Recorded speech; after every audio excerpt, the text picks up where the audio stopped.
Welcome back to another technical deep dive here in the debug zone. Today we're tackling a big question and breaking it down with insights from other users. Hopefully this clears up some misconceptions and helps you get the answer you need.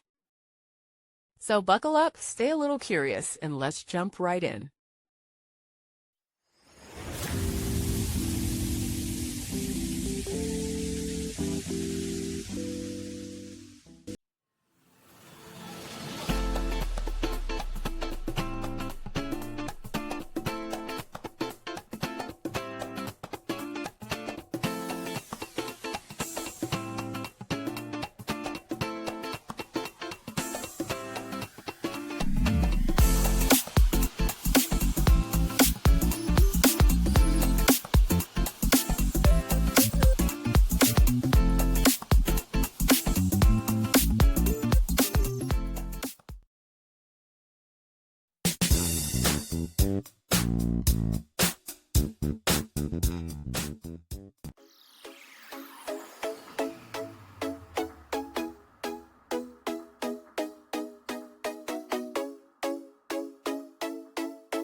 And that's a wrap.